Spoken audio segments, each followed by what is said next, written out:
Bienvenidos todos a Audio Lectura Cristiana. En esta ocasión leeremos El Evangelio de Satanás por Arthur Pink, en el cual nos proporciona una descripción completamente bíblica de Satanás, incluyendo su existencia como ser personal, su origen, su caída y su posición desde que cayó.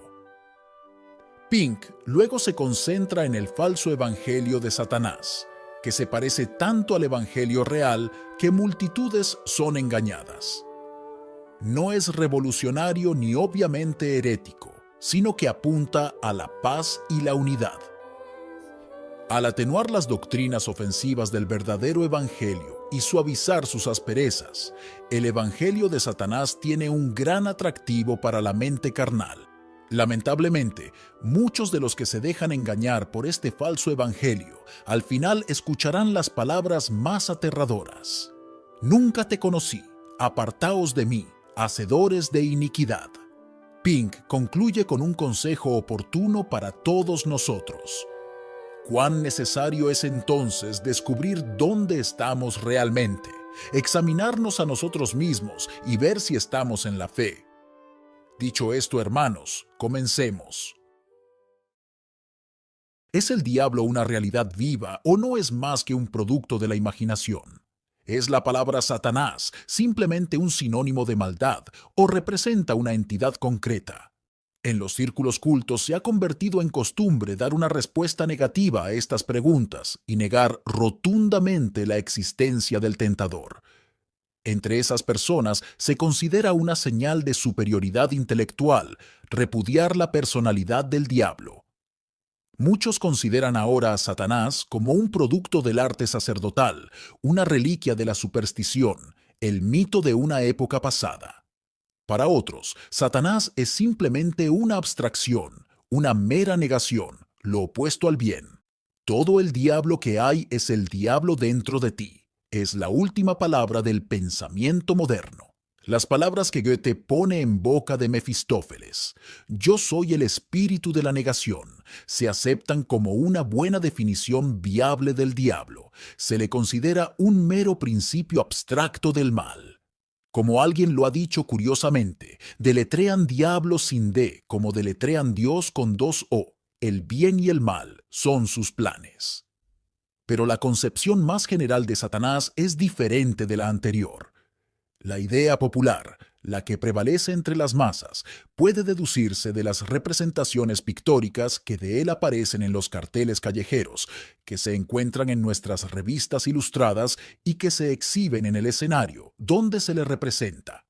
Representado como un monstruo grotesco con forma humana, con cuernos, pezuñas y cola bifurcada.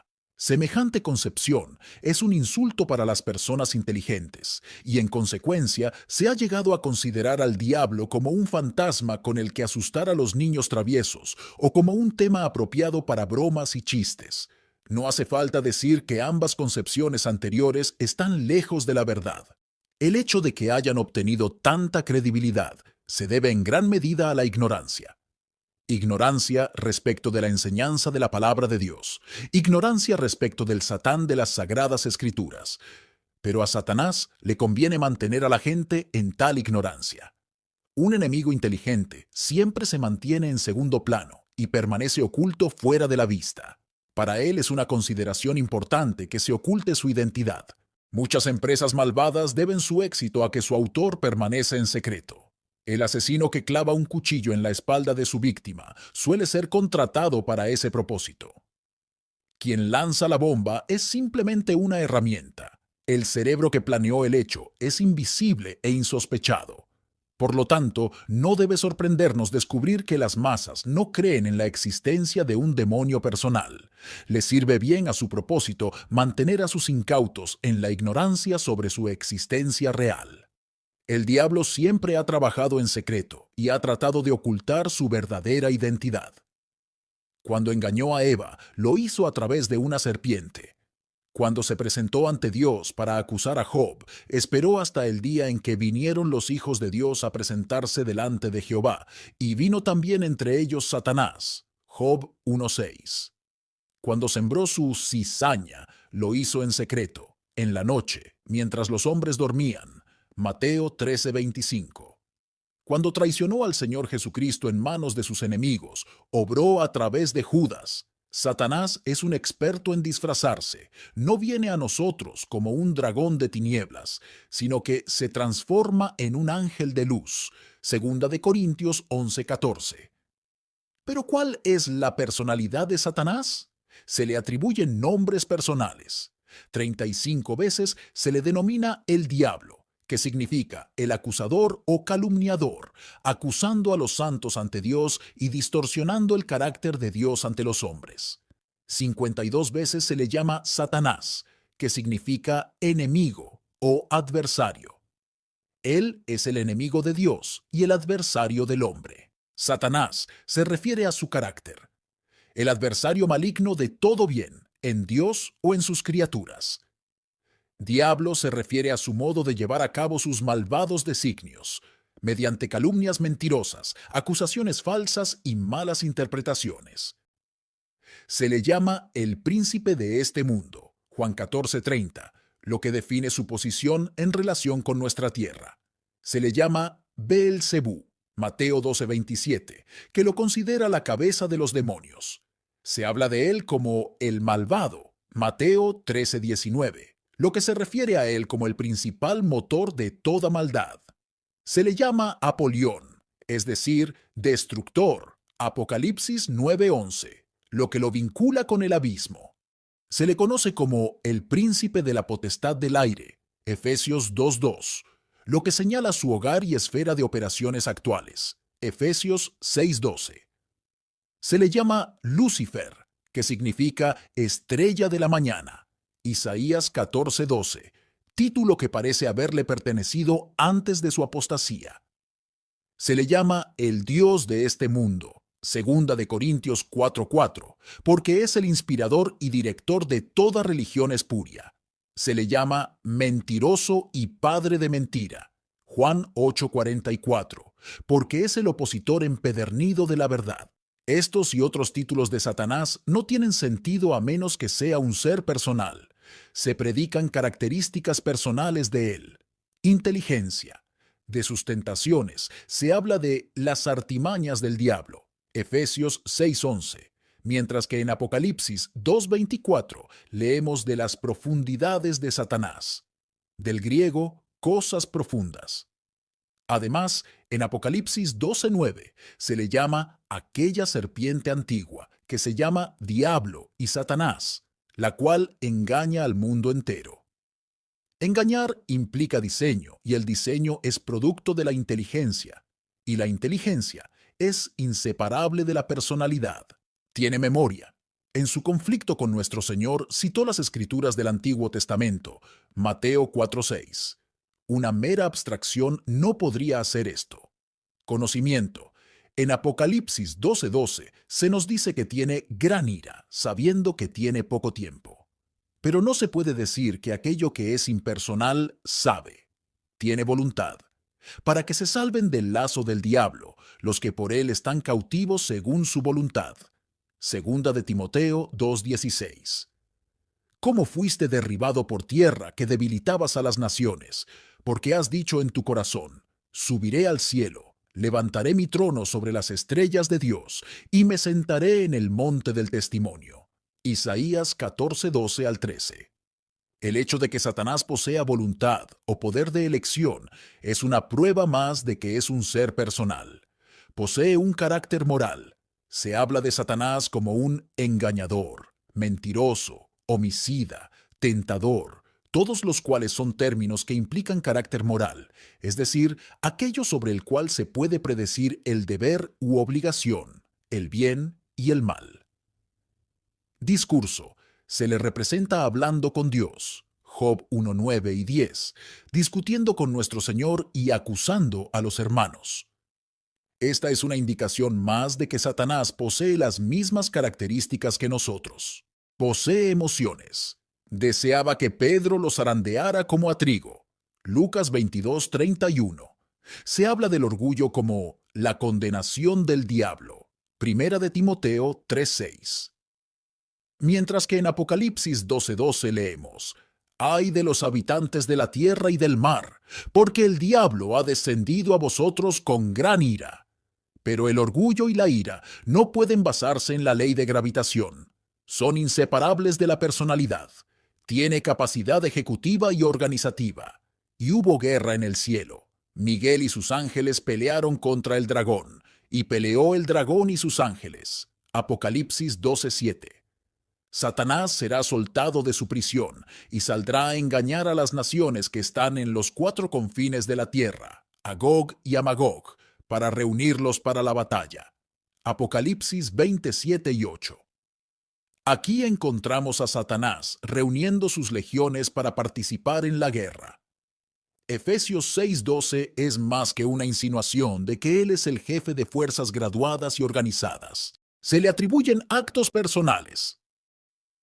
Él tienta. La primera vez que se nos presenta este ser misterioso en la palabra de Dios, aparece en esta capacidad, incitando a nuestros primeros padres a desobedecer a su Hacedor.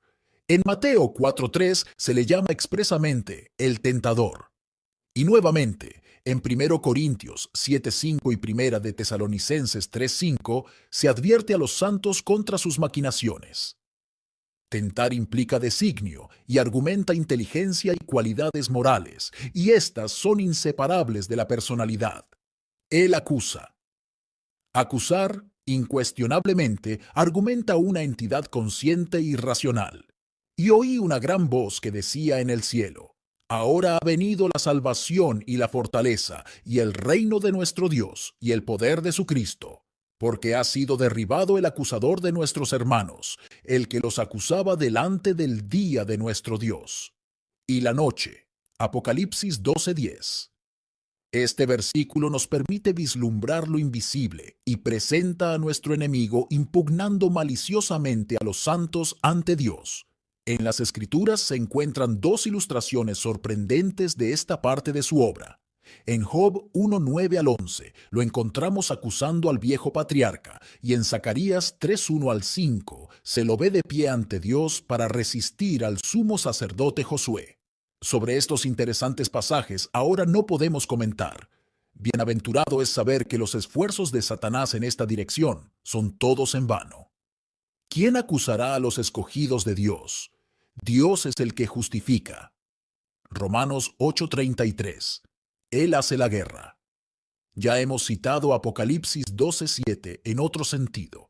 No comentaremos más sobre ellos ahora, excepto para decir que proporcionan otra prueba de que Satanás es un ser inteligente, aunque maligno. Él hace milagros. Esto abre un tema amplio en sí mismo, en el que ahora no podemos profundizar. Nos contentamos con dos referencias bíblicas. Cuando Moisés y Aarón obraron sus milagros ante Faraón como credenciales de su comisión divina, leemos que Faraón también llamó a los sabios y a los hechiceros. Ahora bien, los magos de Egipto también hicieron lo mismo con sus encantamientos. Éxodo 7:11. Y nuevamente leemos acerca del hombre de pecado, Anticristo, que su venida será, después de la obra de Satanás, con gran poder, señales y prodigios mentirosos. Segunda de Tesalonicenses 2:9. Causa sufrimientos corporales. Los dos primeros capítulos del libro de Job dan a entender claramente que todas las pruebas y aflicciones que sobrevinieron a Job fueron causadas directamente por los ataques malignos del diablo. Cuando nuestro Señor se vindicó por sanar a un paciente en el día de reposo, dijo: A esta mujer, hija de Abraham, a quien Satanás ha tenido atada durante 18 años, no se le debía desatar de esta ligadura en el día de reposo. Lucas 13:16. Nuevamente, después de que el apóstol Pablo fue arrebatado al tercer cielo, se le envió una aflicción para que no fuera exaltado sobremanera por la abundancia de las revelaciones que había recibido, y esta aflicción se describe como un aguijón en la carne. El mensajero de Satanás. Segunda de Corintios 12:7. Él trabaja en y a través de los malvados. Así como leemos que Dios es el que produce en ti, el creyente, tanto el querer como el hacer, por su buena voluntad.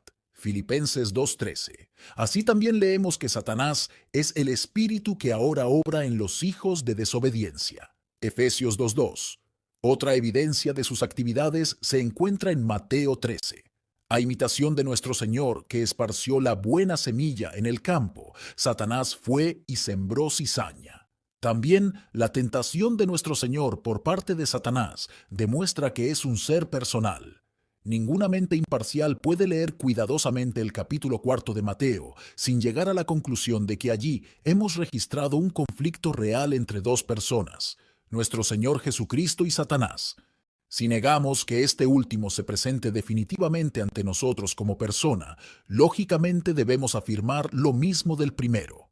Decir, en respuesta, que admitimos que Cristo es una persona real, pero que el diablo debe ser considerado como una personificación del mal, es una blasfemia, porque impugna el carácter de nuestro bendito Señor. A diferencia de cada hijo caído de Adán que fue formado en iniquidad y concebido en pecado, el Señor Jesucristo no tuvo pecado. Él es santo, inocente, inmaculado, apartado de los pecadores. Hebreos 7:26. En Él no hay pecado. Primera de Juan 3:5.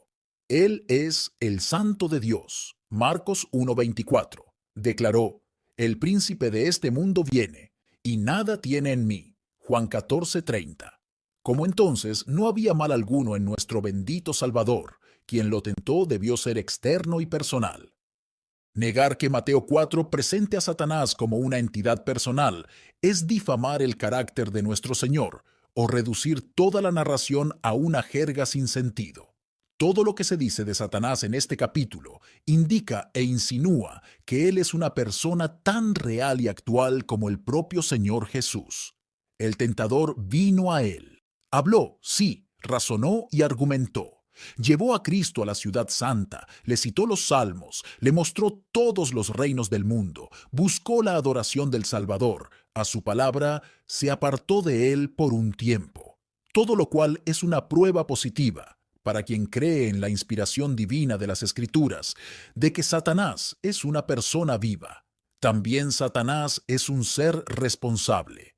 Finalmente, el hecho de que la palabra de Dios anuncie que Satanás aún será arrojado al abismo y luego al lago de fuego, demuestra que él es un ser responsable.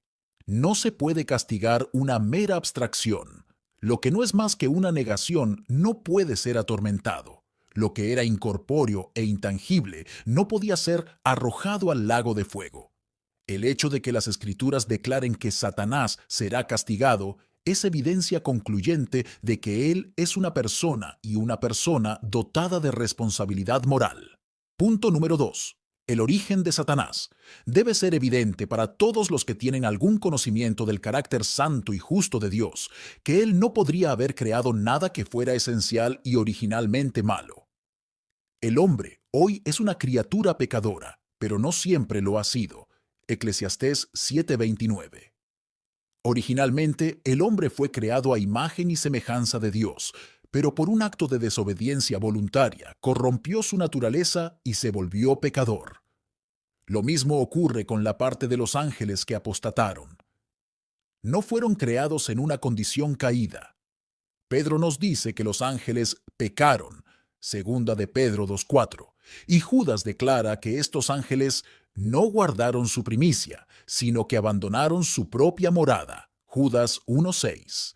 De estos dos ejemplos proporcionados por el hombre pecador y los ángeles caídos podríamos concluir razonablemente, por la ley de analogía, que el mismo principio sería válido respecto de Satanás.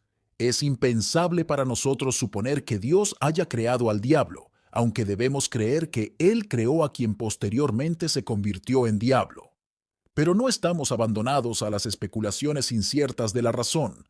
La misma palabra de Dios nos da información definitiva que establece este principio. Hablando de Satanás, nuestro Señor declaró, Él fue homicida desde el principio, es decir, de la historia humana, y no permaneció en la verdad. Juan 8:44.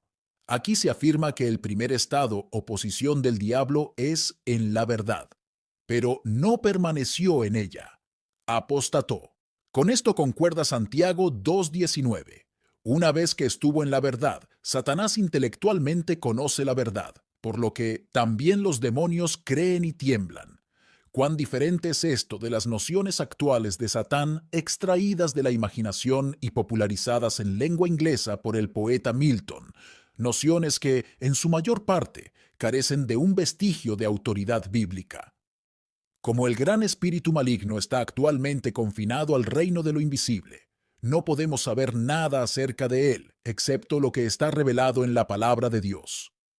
Las Sagradas Escrituras son la única fuente confiable de información que poseemos sobre el primer estado, la apostasía y la historia de este misterioso ser. Y como la Biblia no ha sido escrita para satisfacer la curiosidad ociosa, en ella se nos dice relativamente poco respecto del origen y la naturaleza de Satanás. Uno de los pocos pasajes de las Escrituras que parece arrojar luz sobre el origen de Satanás y sobre su condición y posición antes de su apostasía se encuentra en Ezequiel 28:11 al 19. Como este pasaje es de tal interés e importancia, lo citamos extensamente. Y vino a mí palabra de Jehová, diciendo: Hijo de hombre, levanta endechas sobre el rey de Tiro, y dile: Así ha dicho Jehová el Señor: Tú sellas la suma, llena de sabiduría y perfecta en belleza. En el Edén, en el jardín de Dios estuviste. Toda piedra preciosa era tu vestidura: el sardio, el topacio, el diamante, el berilo, el ónice, el jaspe, el zafiro, la esmeralda, el carbunclo y el oro. La hechura de tus tamboriles y de tus flautas estaba preparada en ti el día en que fuiste creado. Tú eres el querubín ungido que cubre, y yo te puse así. Sobre el santo monte de Dios estabas. Has caminado arriba y abajo en medio de las piedras de fuego. Perfecto eras en tus caminos desde el día que fuiste creado, hasta que se halló en ti iniquidad.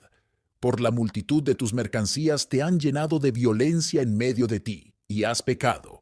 Por tanto, te arrojaré como profano del monte de Dios, y te destruiré, oh querubín, de en medio de la tierra piedras de fuego. Se enalteció tu corazón a causa de tu hermosura.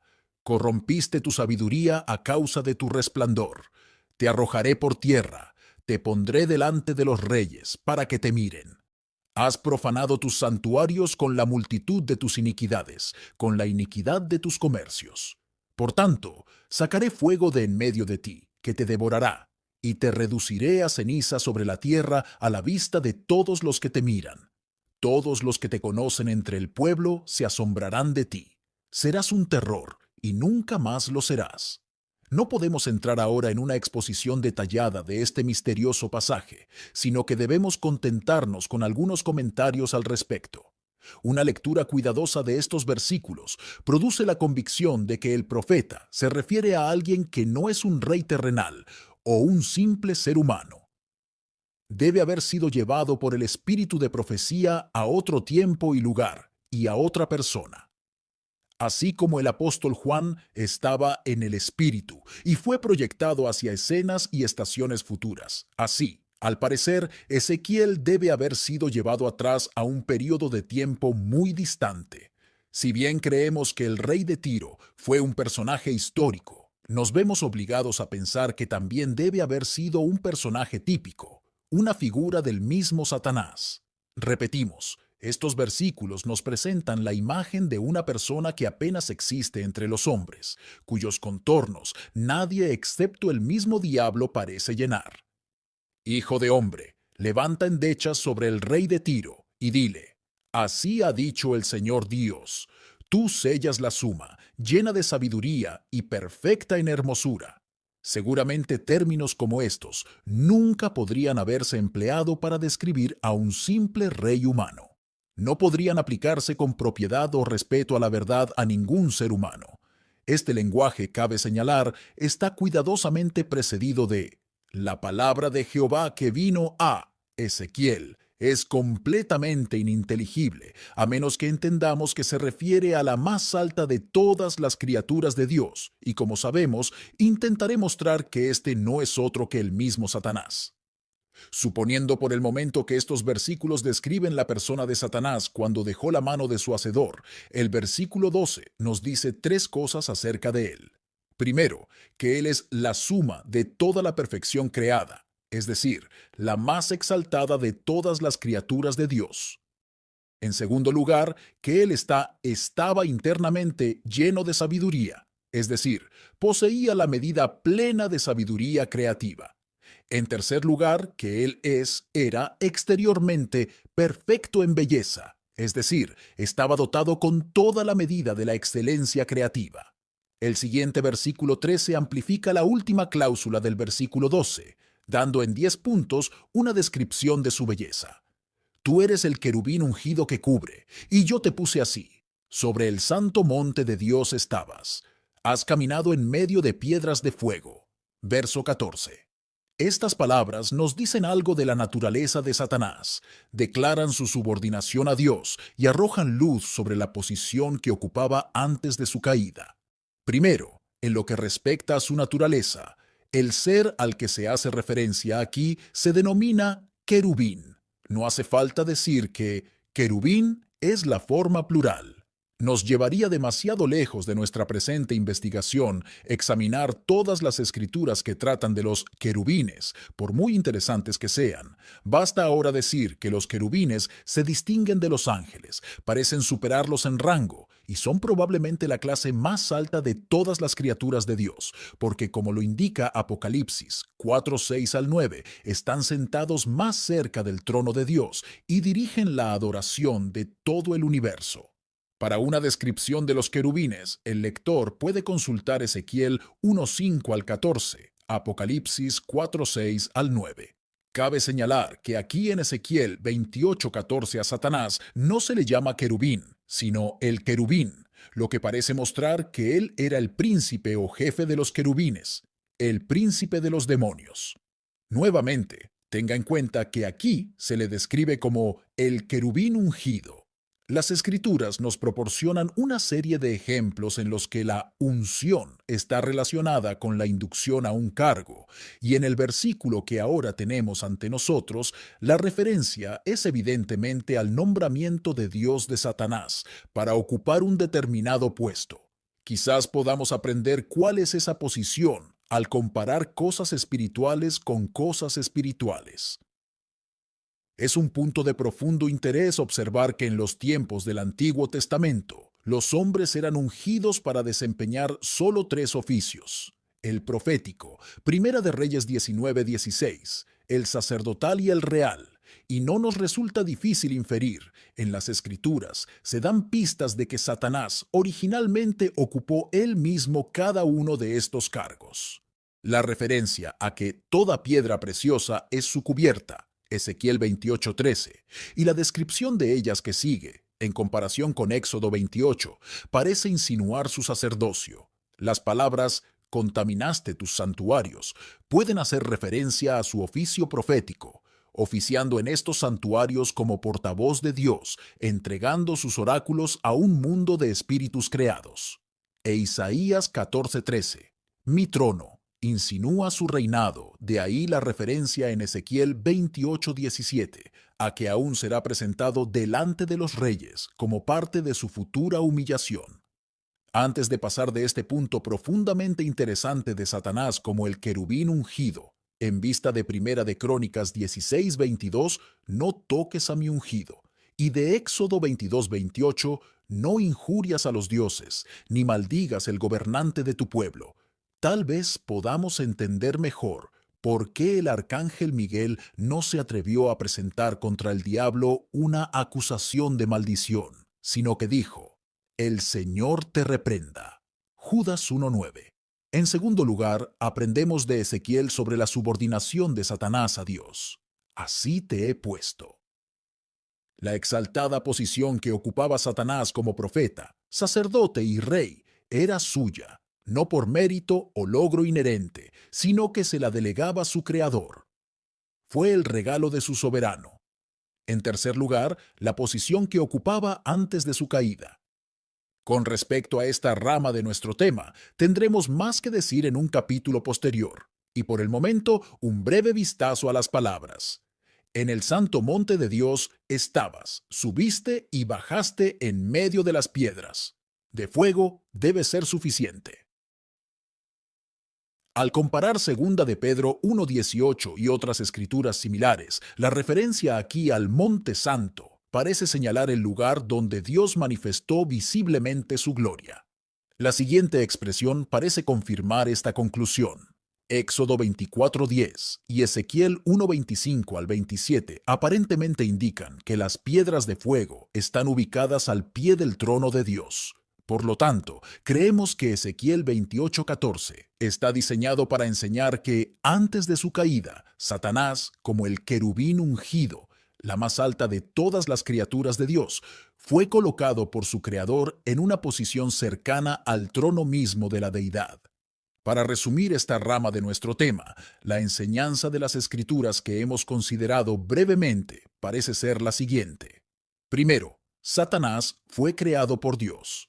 Segundo, que por naturaleza pertenecía al orden de los querubines. En tercer lugar, que él era el jefe de esta clase más alta de todas las criaturas de Dios, el querubín. Cuarto, que como tal era el siguiente en rango después de Dios mismo, la suma de la perfección creada. Quinto, que interiormente estaba lleno de sabiduría.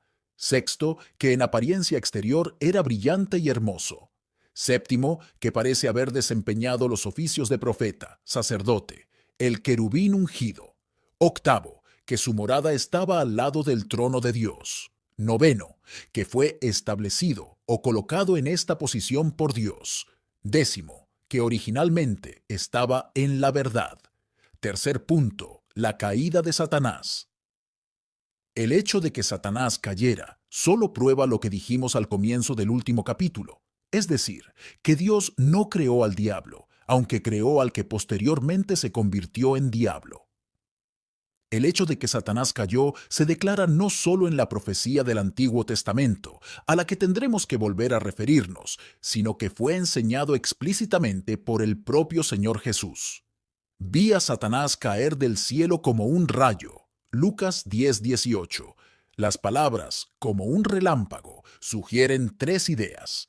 Primero, el brillo del que cayó, de acuerdo con Ezequiel 28. Has corrompido tu sabiduría a causa de tu brillo. En segundo lugar, lo repentino de su caída. En tercer lugar, su condenación, siendo el rayo uno de los juicios divinos. Se nos revela claramente la causa inmediata de su caída. Varias escrituras arrojan luz sobre este aspecto solemne de nuestro tema. Para citar nuevamente, Ezequiel dice: Se enalteció tu corazón a causa de tu hermosura, corrompiste tu sabiduría a causa de tu resplandor. Como dijo otro, aquí estuvo el primer pecado que rompió la calma de la eternidad y avivó la tormenta que no ha dejado de azotar, con violencia cada vez mayor, y lo hará hasta que Él lo sofoque para siempre mediante su palabra. La paz esté en calma. Las palabras, se enalteció tu corazón a causa de tu hermosura, sugieren que en lugar de que el querubín ungido encontrara su principal deleite en la contemplación de las excelencias divinas, se ocupó de su propia belleza y, como declara Proverbios 16:18, antes de la destrucción va el orgullo y antes de la caída la altivez de espíritu. De modo que estos pensamientos elevados que Satanás tuvo de sí mismo provocaron su ruina. Con esto concuerda Primera de Timoteo 3:6. No sea que envaneciéndose caiga en la condenación del diablo. La dirección del orgullo de Satanás se nos presenta claramente en Isaías 14:12 al 15. ¿Cómo caíste del cielo, oh Lucifer, hijo de la mañana? ¿Cómo fuiste cortado por tierra que debilitabas a las naciones? Porque has dicho en tu corazón: subiré al cielo, exaltaré mi trono sobre las estrellas de Dios. Me sentaré también en el monte de la reunión, a los lados del norte. Ascenderé sobre las alturas de las nubes. Seré como el Altísimo. Sin embargo, descenderás al infierno, a los lados del abismo. En nuestro examen de la escritura de Ezequiel 28, notamos que las palabras «así te he puesto», verso 14, daban a entender que la posición de autoridad de Satanás le fue delegada por Dios. Su pecado, por tanto, consistió en repudiar la supremacía de su Hacedor. Decidió ser igual al Altísimo. No estaba satisfecho con un lugar subordinado, sino que aspiraba a la igualdad con el Todopoderoso. ¿Cuál fue la ocasión de la caída de Satanás? La palabra de Dios establece o sugiere alguna respuesta a esta pregunta. Quizás no directamente, pero nos inclinamos a creer que sí proporciona una pista. En Apocalipsis 13:8 se nos dice que Cristo fue el Cordero inmolado desde la fundación del mundo, es decir, en el propósito de Dios, y nos detenemos a preguntar, ¿se dio a conocer este decreto divino a la inteligencia angelical antes de que Adán fuera creado? Creemos que pudo haber sido así. ¿A qué se refiere el Espíritu Santo cuando dice, entonces hablaste en visión a tu santo y dijiste, he dado ayuda a uno que es poderoso, he enaltecido al escogido del pueblo? Salmo 89:19. ¿A quién estaba hablando Dios cuando hizo esta declaración? ¿Quiénes fueron sus oyentes cuando continuó? He encontrado a David mi siervo, con mi santo óleo lo ungí, y él me gritará, tú eres mi Padre, mi Dios y la roca de mi salvación. También lo pondré por mi primogénito, más excelso que los reyes de la tierra. Entonces hablaste. ¿Cuándo nos sentimos tentados a preguntar? ¿Estaba Dios revelando a los habitantes del cielo, antes de que se formara nuestro mundo, que su propósito era colocar nuestra tierra bajo el dominio del hombre, el hombre, Cristo Jesús, y que este hombre debería ser hecho su primogénito? Que habla no solo de prioridad, sino de una posición de máximo honor, dignidad y privilegio? Cabe señalar que en la escritura anterior, como en otros pasajes, se habla del Señor Jesús como David, que significa el amado. Hubo entonces algo que tuvo lugar durante la unción de David que nos diga, en forma tipográfica, lo que sucedió cuando Dios dio a conocer a los habitantes del cielo su propósito de ungir a aquel que iba a ser la raíz y la descendencia de David. La respuesta a esta pregunta posiblemente se encuentre en Primera de Samuel 16. Entonces Samuel tomó el cuerno de aceite y lo ungió a David en medio de sus hermanos. Y desde aquel día en adelante, el Espíritu de Jehová vino sobre David. Observe que la unción de David no fue un acto secreto, sino que tuvo lugar en medio de sus hermanos.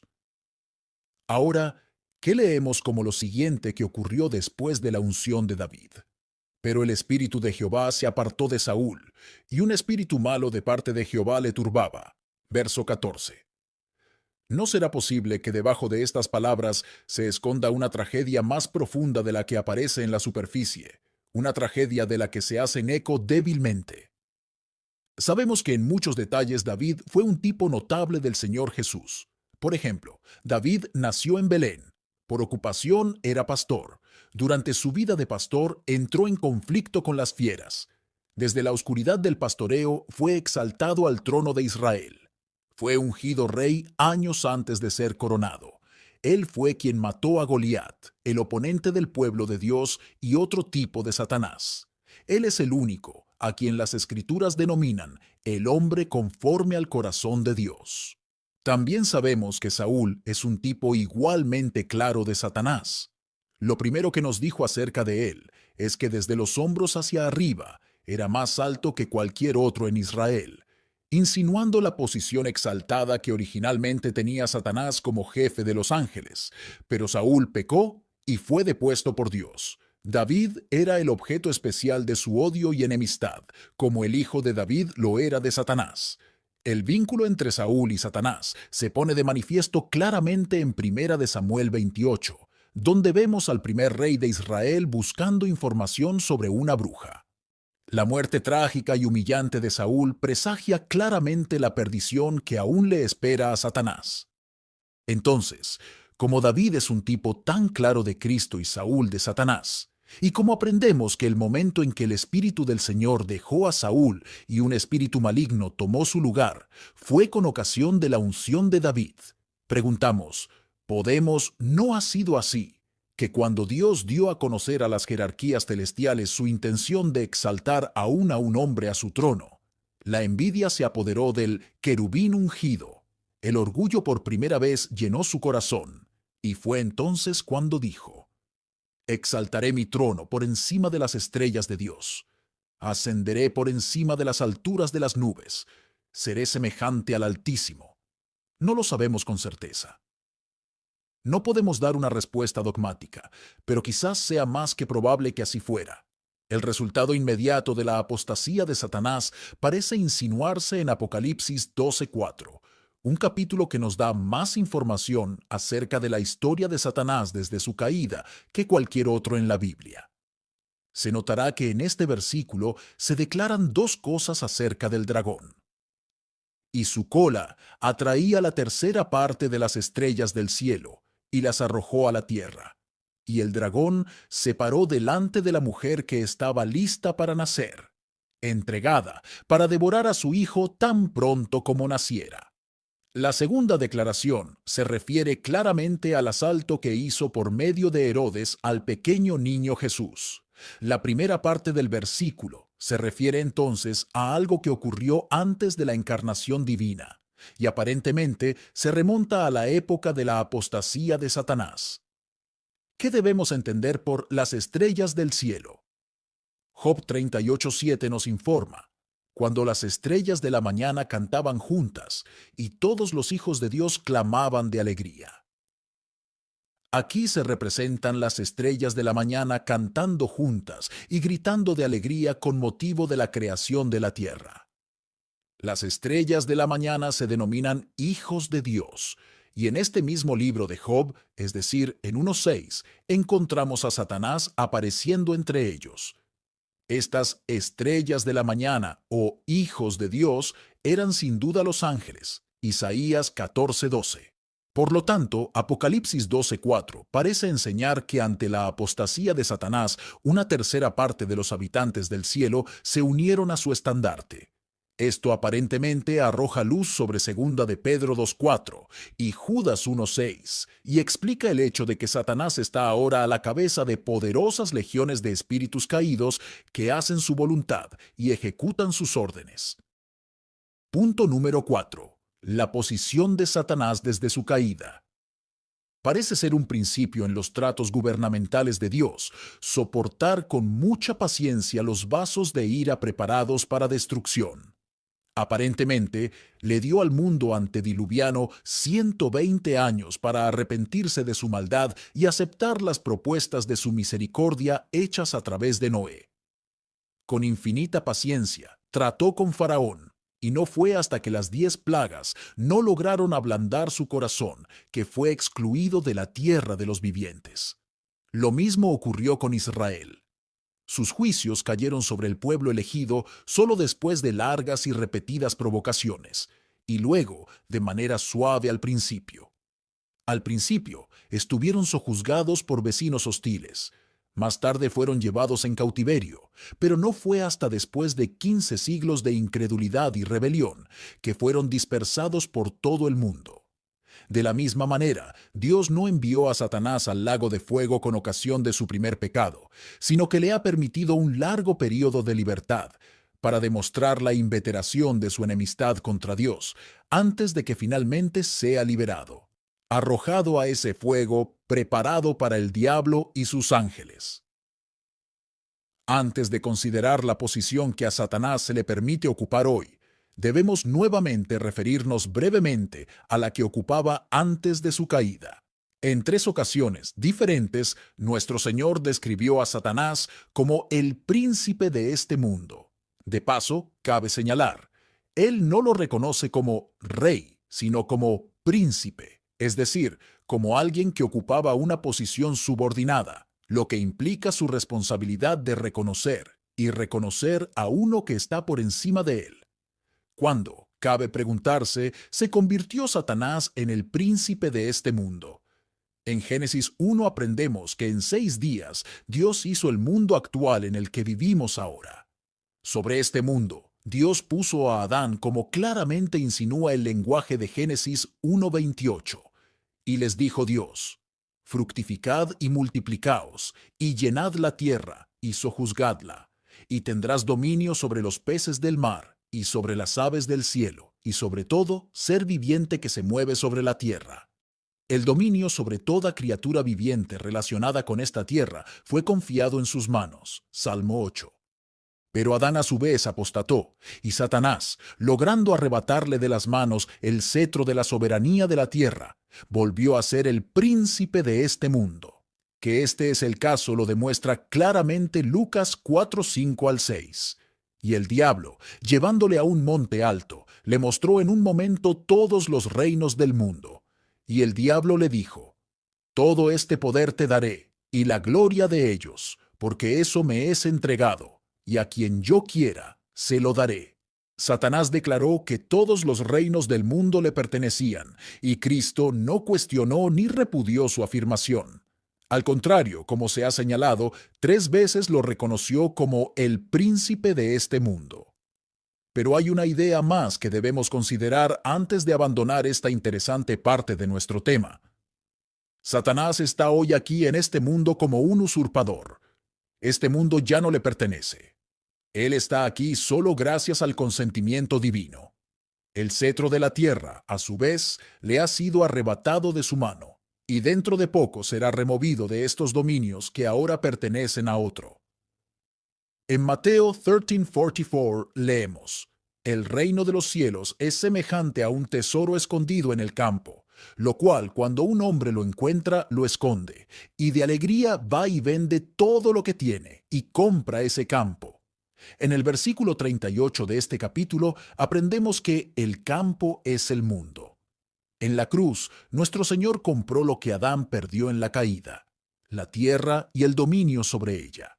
Por lo tanto, en Apocalipsis 5, en comparación con Jeremías 32:6 al 15, encontramos que solo Cristo posee los títulos de propiedad de esta tierra.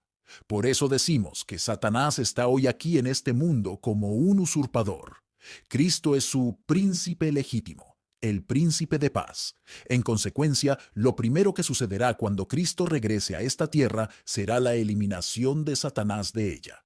El señor Jennings, en su admirable trabajo sobre Satanás, ha señalado que tenemos en las escrituras del Antiguo Testamento un tipo confirmatorio de la usurpación actual de Satanás, es decir, en la historia del rey Saúl. Pero Adán a su vez apostató, y Satanás, logrando arrebatarle de las manos el cetro de la soberanía de la tierra, volvió a ser el príncipe de este mundo. Que este es el caso lo demuestra claramente Lucas 4:5 al 6. Y el diablo, llevándole a un monte alto, le mostró en un momento todos los reinos del mundo. Y el diablo le dijo: Todo este poder te daré, y la gloria de ellos, porque eso me es entregado, y a quien yo quiera, se lo daré. Satanás declaró que todos los reinos del mundo le pertenecían, y Cristo no cuestionó ni repudió su afirmación. Al contrario, como se ha señalado, 3 veces lo reconoció como el príncipe de este mundo. Pero hay una idea más que debemos considerar antes de abandonar esta interesante parte de nuestro tema. Satanás está hoy aquí en este mundo como un usurpador. Este mundo ya no le pertenece. Él está aquí solo gracias al consentimiento divino. El cetro de la tierra, a su vez, le ha sido arrebatado de su mano, y dentro de poco será removido de estos dominios que ahora pertenecen a otro. En Mateo 13:44 leemos: El reino de los cielos es semejante a un tesoro escondido en el campo, lo cual cuando un hombre lo encuentra, lo esconde, y de alegría va y vende todo lo que tiene, y compra ese campo. En el versículo 38 de este capítulo aprendemos que el campo es el mundo. En la cruz, nuestro Señor compró lo que Adán perdió en la caída, la tierra y el dominio sobre ella. Por lo tanto, en Apocalipsis 5, en comparación con Jeremías 32:6 al 15, encontramos que solo Cristo posee los títulos de propiedad de esta tierra. Por eso decimos que Satanás está hoy aquí en este mundo como un usurpador. Cristo es su príncipe legítimo, el príncipe de paz. En consecuencia, lo primero que sucederá cuando Cristo regrese a esta tierra será la eliminación de Satanás de ella. El señor Jennings, en su admirable trabajo sobre Satanás, ha señalado que tenemos en las escrituras del Antiguo Testamento un tipo confirmatorio de la usurpación actual de Satanás, es decir, en la historia del rey Saúl. Pero Saúl desobedece, o para usar un lenguaje que sugiere el paralelo que deseo mantener ante nosotros, Se halló en ti iniquidad, ver Ezequiel 28, y fue apartado de su cargo real. El reino le fue arrebatado, y luego Dios ungió a otro rey de su propia elección, un rey pastor, David. Ahora nadie cuestiona que David sea un tipo del amado Hijo de Dios. ¿Por qué Saúl no debería ofrecernos también un tipo de su oponente? Seguramente lo hace. Pero y este es el punto que debe observarse y sopesarse cuidadosamente. Saúl retiene el trono de Israel y todavía es reconocido como rey mucho después de haber sido rechazado divinamente. Se pronuncia la sentencia, pero el juicio no se ejecuta de inmediato, mientras que David, el ahora verdadero rey, es cazado como una perdiz en las montañas o encuentra su refugio en la cueva de Adulam. Dios no interviene de inmediato con poder y le quita las dignidades del reino a Saúl, aunque ha perdido todo título sobre ellas, y las pone en manos de David. El poder es de Saúl, el título es de David. Este último es rey de jure y el primero de facto. ¿No ves la maravillosa y clara analogía? También Satanás, aunque haya perdido todo título al trono de la tierra, consideraremos esto más detenidamente directamente. Todavía se aferra, como lo hizo Saúl, a su poder y dignidad. Reclama, como lo hizo Saúl, todo el poder de su gobierno.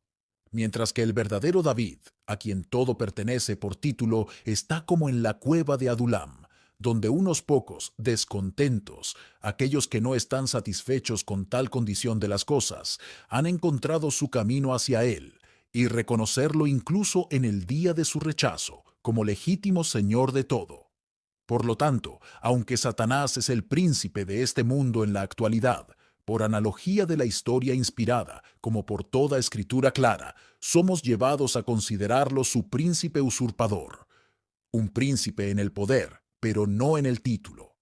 Sin embargo, aunque ahora es un usurpador, como lo fue Saúl, desde que fue, también como Saúl, ungido divinamente como rey, la dignidad de esa unción aún persiste en él.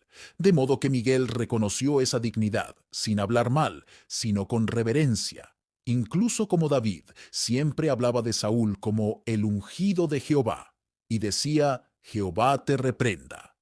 Punto 5. La obra de Satanás. Después de habernos detenido un poco en la persona de Satanás y la posición que ocupó antes y después de su caída, pasemos ahora a considerar su obra. El apóstol declaró, no ignoramos sus maquinaciones. Segunda de Corintios 2:11. La palabra de Dios no solo arroja mucha luz sobre la naturaleza y el carácter del diablo, sino que también nos informa acerca de su obra y los métodos que emplea para llevarla a cabo. Ya hemos visto que las ideas populares de las masas con respecto a la persona de Satanás son completamente erróneas y engañosas, y este es aún más el caso con respecto a su obra. La creencia general es que Satanás es responsable de toda la maldad que pertenece a la esfera moral. Así el hombre busca quitarse el peso de la responsabilidad de sus propios hombros, que tienta a los hombres a cometer pecados de robo, embriaguez, vicios y muchos otros pecados, mientras que la escritura de la verdad nos revela el hecho de que sus energías se limitan principalmente al ámbito espiritual. Ahora bien, es una ley de interpretación de las escrituras que la primera mención de cualquier cosa en la palabra de Dios insinúa y pronostica mucho de lo que se desarrollará posteriormente. Se ve un ejemplo de este principio en relación con Satanás.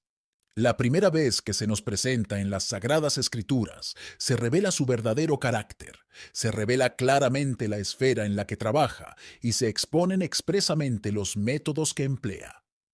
Su sutileza queda indicada en que utilizó una serpiente a través de la cual acercarse a nuestros primeros padres, su cobardía al agredir a la mujer en lugar del hombre, su naturaleza malvada al mentirle y buscar su ruina, su carácter de tentador al capturar a su víctima mediante un cebo atractivo. Seréis como dioses.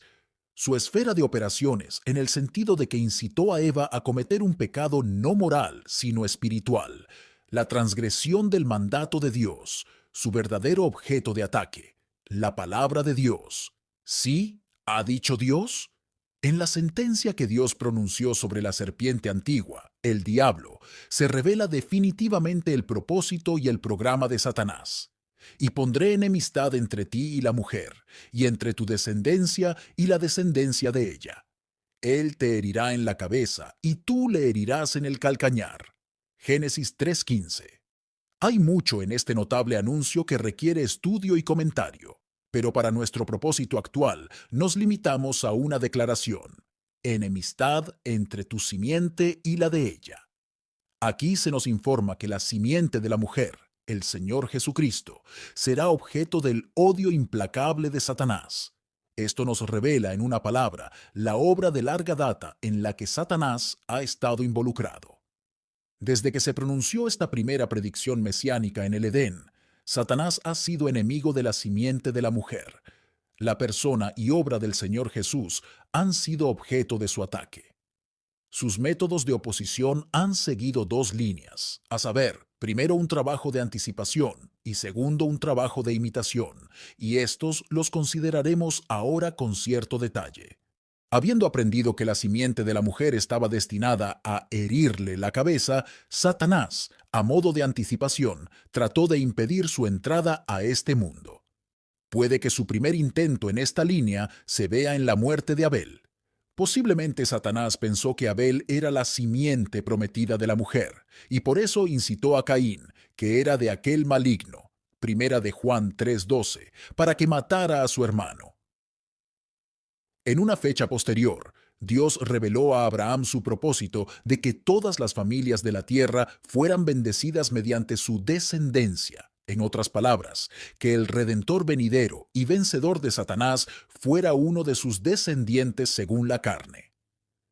Por lo tanto, podemos entender por qué, unos 400 años después, cuando en Egipto la descendencia de Abraham comenzó a multiplicarse, Satanás nuevamente intentó frustrar el propósito de Dios al tratar de destruir el canal a través del cual vendría la simiente prometida. No puede haber ninguna duda razonable de que fue Satanás quien impulsó a Faraón a emitir el edicto, ordenando que todos los hijos varones de los hebreos debían ser ejecutados. En una fecha aún posterior, Dios le dio a conocer al rey David que el Mesías prometido nacería de la tribu real de Judá. Poco después encontramos a Satanás haciendo otro intento de frustrar a Dios, como se puede ver en la división del reino, cuando las 10 tribus hicieron un esfuerzo decidido y prolongado para exterminar a la tribu de Judá. Se podrían citar otros ejemplos del Antiguo Testamento: el complot de Amán para matar a todos los judíos, entre otros más, en los que se pueden ver los esfuerzos de Satanás intentando impedir el advenimiento de la simiente de la mujer. Pero pasemos ahora al Nuevo Testamento. Cuando llegó la plenitud de los tiempos y Dios envió a su Hijo, nacido de una mujer, Gálatas 4:4, Satanás rápidamente hizo un esfuerzo por destruir la vida del niño, Apocalipsis 12:4. Por medio de Herodes, mató a todos los niños de 2 años para abajo en Belén.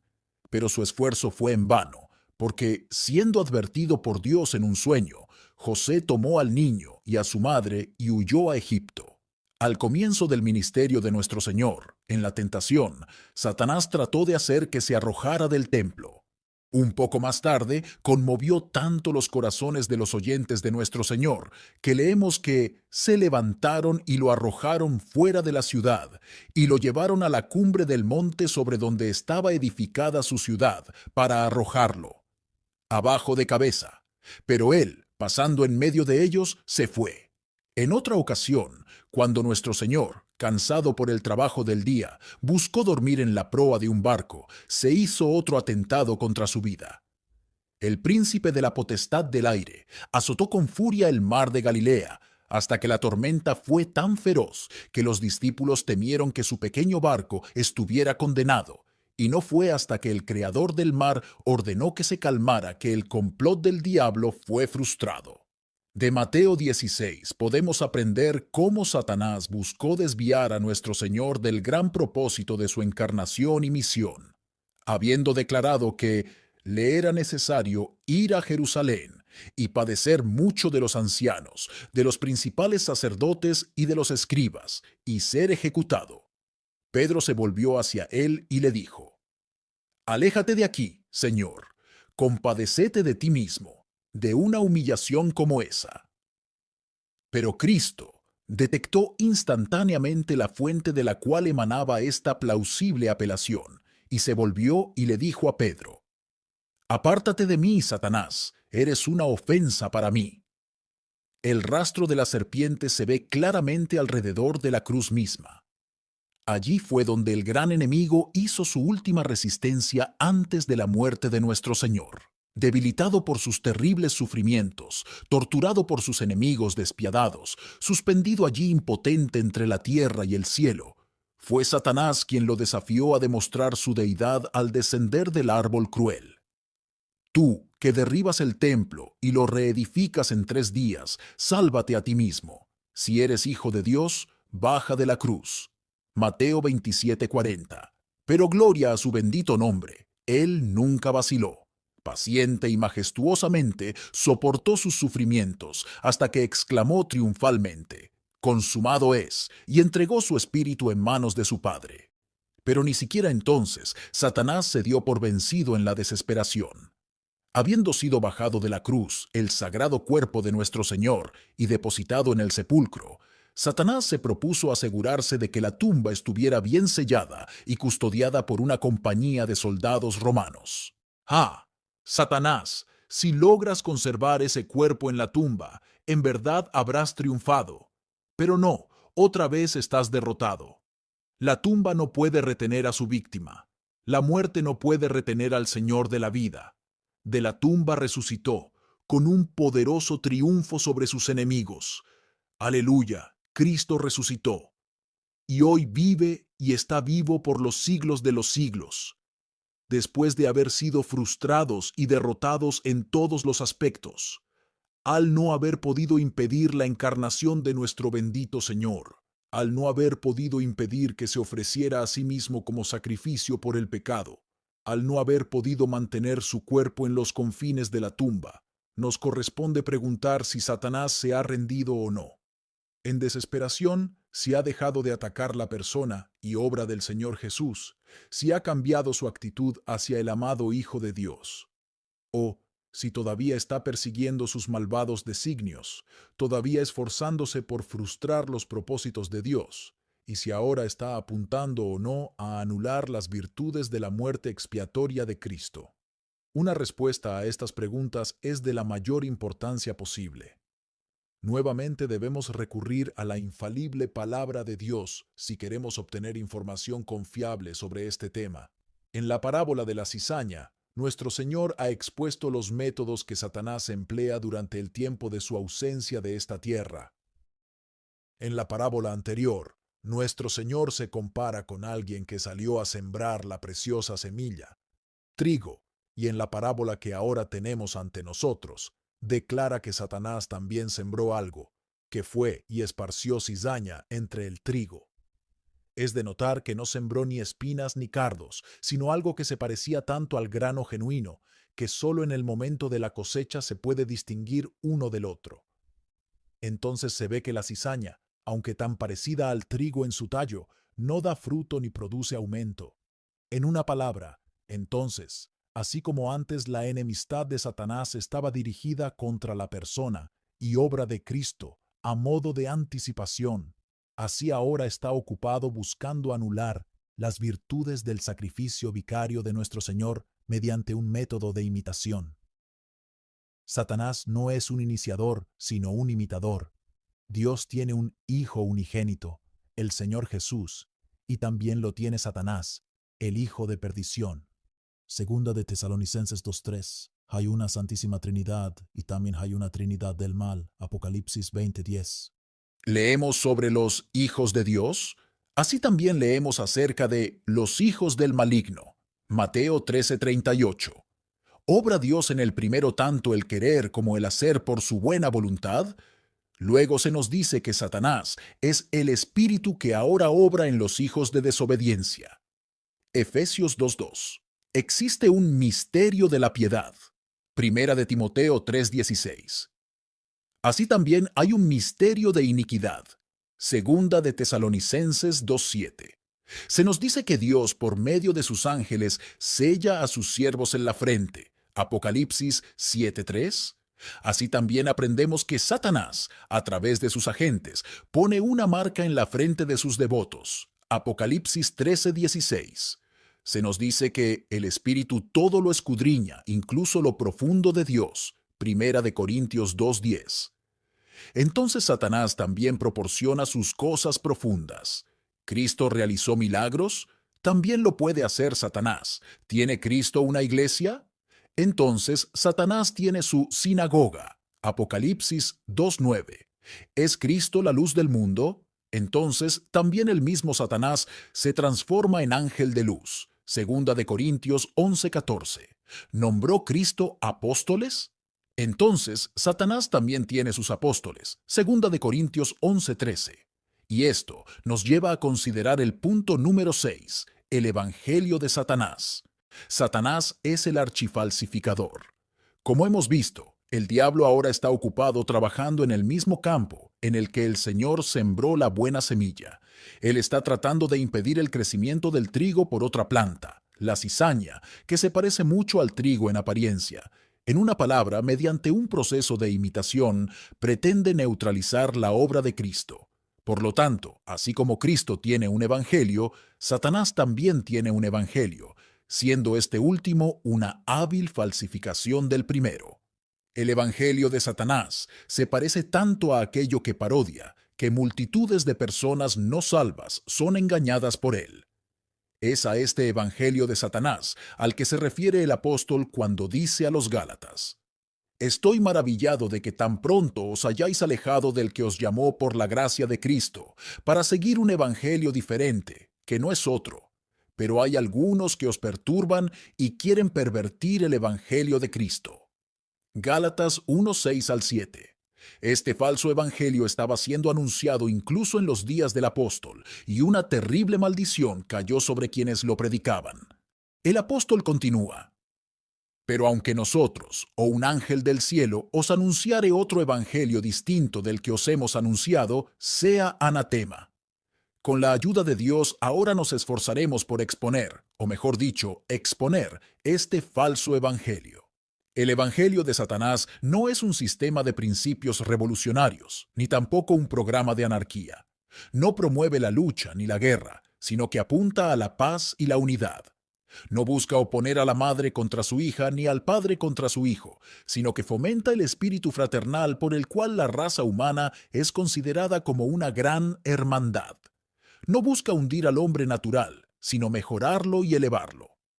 Aboga por la educación y la cultivación y apela a lo mejor que hay dentro de nosotros. Su objetivo es hacer de este mundo un hábitat tan cómodo y agradable que no se sienta la ausencia de Cristo y no se necesite a Dios. Se esfuerza por ocupar tanto al hombre con este mundo que no tiene tiempo ni ganas de pensar en el mundo venidero. Propaga los principios de abnegación, caridad y benevolencia, y nos enseña a vivir por el bien de los demás y a ser amables con todos. Atrae fuertemente a la mente carnal y es popular entre las masas, porque ignora los hechos solemnes de que por naturaleza el hombre es una criatura caída, alejada de la vida de Dios y muerta en delitos y pecados, y que su única esperanza reside en nacer de nuevo. A diferencia del Evangelio de Cristo, el Evangelio de Satanás enseña la salvación por obras. Inculca la justificación ante Dios sobre la base de los méritos humanos.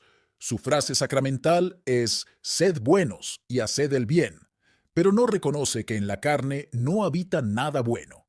Anuncia la salvación por el carácter, lo que invierte el orden de la palabra de Dios. El carácter por la salvación, como fruto de ella. Sus diversas ramificaciones y organizaciones son múltiples. La templanza, los movimientos reformistas, las ligas socialistas cristianas, las sociedades de cultura ética y los congresos de paz se emplean, quizás inconscientemente, para proclamar este evangelio de Satanás: la salvación por las obras. La tarjeta de promesa sustituye a Cristo, la pureza social para la regeneración individual, y la política y la filosofía para la doctrina y la piedad. El cultivo del viejo hombre se considera más práctico que la creación de un nuevo hombre en Cristo Jesús, mientras que se busca la paz universal, sin la interposición y regreso del príncipe de paz. En Proverbios 14:12 leemos: Hay camino que al hombre le parece derecho, pero su fin es camino de muerte. Este camino que termina en muerte es el engaño del diablo, el evangelio de Satanás, un camino de salvación mediante el logro humano. Es un camino que parece correcto, es decir, que se presenta en un lenguaje tan plausible que atrae al hombre natural. Se presenta de una manera tan sutil y atractiva que se recomienda a la inteligencia del hombre. Sus oyentes. En virtud del hecho de que se apropia de la terminología religiosa, a veces recurre a la Biblia en busca de apoyo. Cuando esto conviene a su propósito, sostiene ante los hombres ideales elevados y es proclamada por aquellos que se han graduado en nuestras instituciones teológicas. Innumerables multitudes son engañadas y engañadas por ello. El éxito de un acuñador ilegítimo depende en gran medida de qué tan parecido se parezca la falsificación al artículo genuino. La herejía no es tanto la negación total de la verdad como una perversión de la misma. Por eso, una media mentira siempre es más peligrosa que un repudio total. De ahí que cuando el padre de la mentira sube al púlpito, no es su costumbre negar rotundamente las verdades fundamentales del cristianismo, sino que las reconoce tácitamente y luego procede a dar una interpretación errónea y una aplicación falsa. Por ejemplo, no sería tan tonto como para anunciar con audacia su incredulidad en un Dios personal, da por sentada su existencia y luego da una descripción falsa de su carácter. Anuncia que Dios es el Padre espiritual de todos los hombres, cuando las Escrituras nos dicen claramente que somos hijos de Dios por la fe en Cristo Jesús. Gálatas 3:26. Y que todos los que le recibieron, a ellos Él dio poder para ser hijos de Dios. Juan 1:12. Además, declara que Dios es demasiado misericordioso como para enviar a cualquier miembro de la raza humana al infierno, cuando Dios mismo ha dicho: todo el que no fue hallado inscrito en el libro de la vida fue arrojado al lago de fuego. Apocalipsis 20:15. De nuevo, Satanás no sería tan tonto como para ignorar la figura central de la historia humana, el Señor Jesucristo. Al contrario, su evangelio lo reconoce como el mejor hombre que jamás haya existido.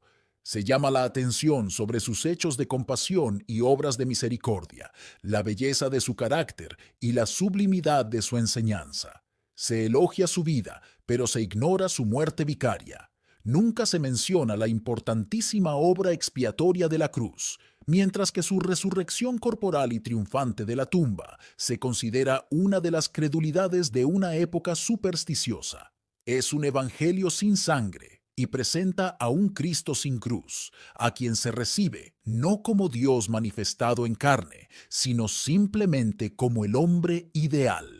En 2 de Corintios 4:3-4 tenemos una escritura que arroja mucha luz sobre nuestro tema actual.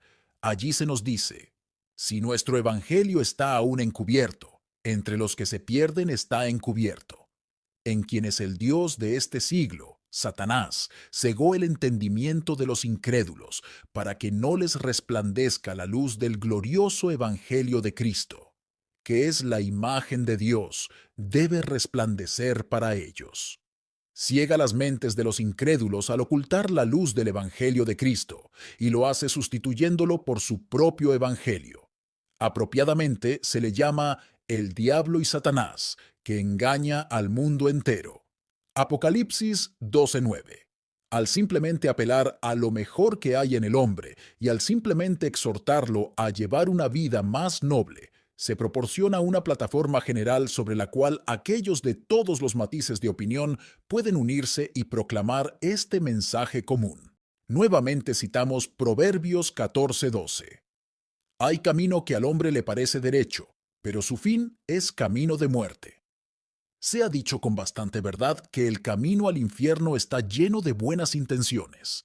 Habrá muchos en el lago de fuego que comenzaron la vida con buenas intenciones, resoluciones honestas e ideales exaltados. Aquellos que fueron justos en sus tratos, justos en sus transacciones y caritativos en todos sus caminos. Hombres que se enorgullecían de su integridad, pero que buscaron justificarse ante Dios por su propia justicia. Hombres morales, misericordiosos y magnánimos, pero que nunca se vieron a sí mismos como pecadores culpables, perdidos y merecedores del infierno que necesitaban un Salvador. Este es el camino que parece correcto. Esa es la manera que se recomienda a la mente carnal y a multitudes de engañados hoy en día.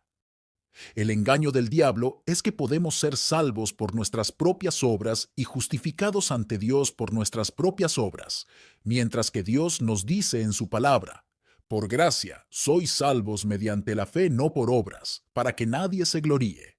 Y nuevamente, no por obras de justicia que nosotros hayamos hecho, sino según su misericordia nos salvó. Quizás se me perdone un ejemplo de experiencia personal. Hace unos años, el autor conoció a un predicador laico y un entusiasta trabajador cristiano.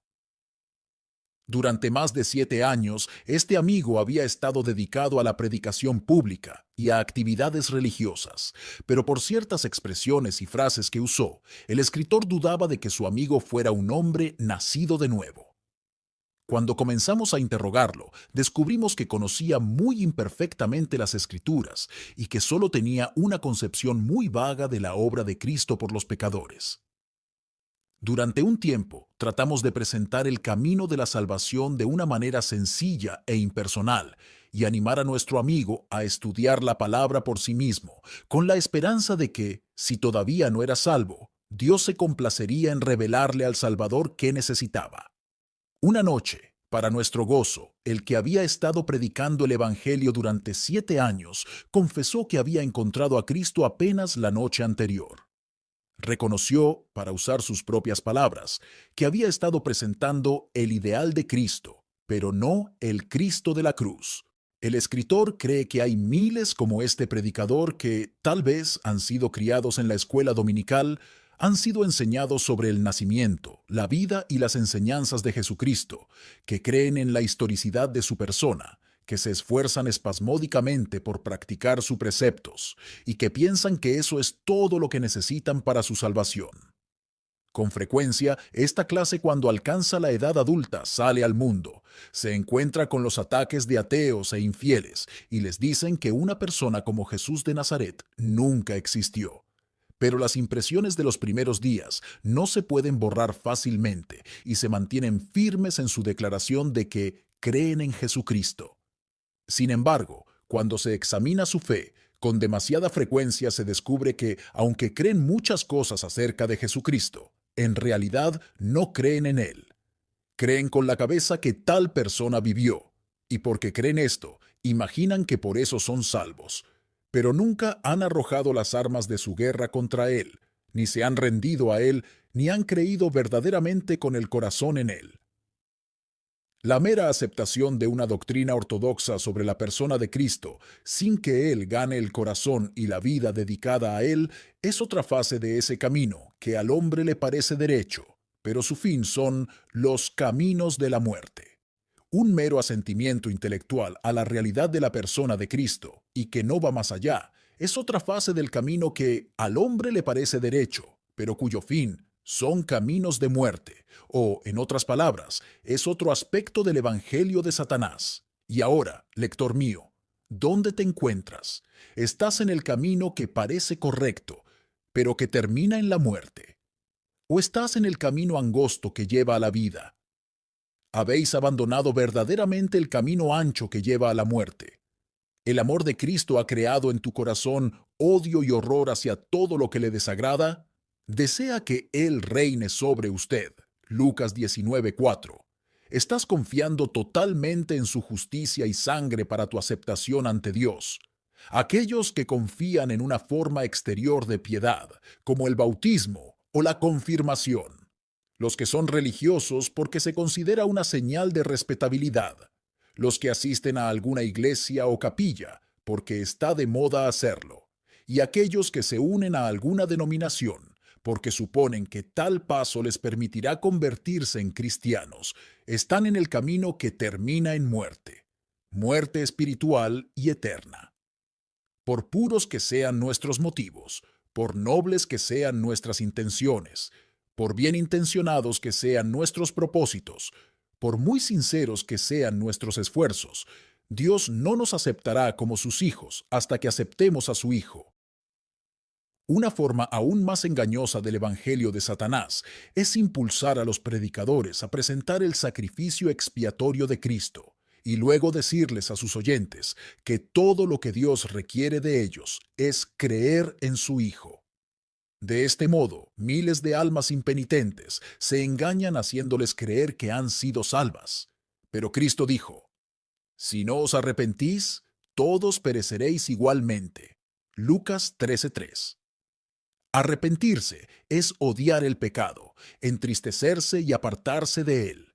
Es el resultado de que el Espíritu haga contrito el corazón ante Dios. Nadie, excepto un corazón quebrantado, puede creer salvadoramente en el Señor Jesucristo. Nuevamente, miles de personas son engañadas al suponer que han aceptado a Cristo como su Salvador personal, quienes no lo han recibido primero como su Señor.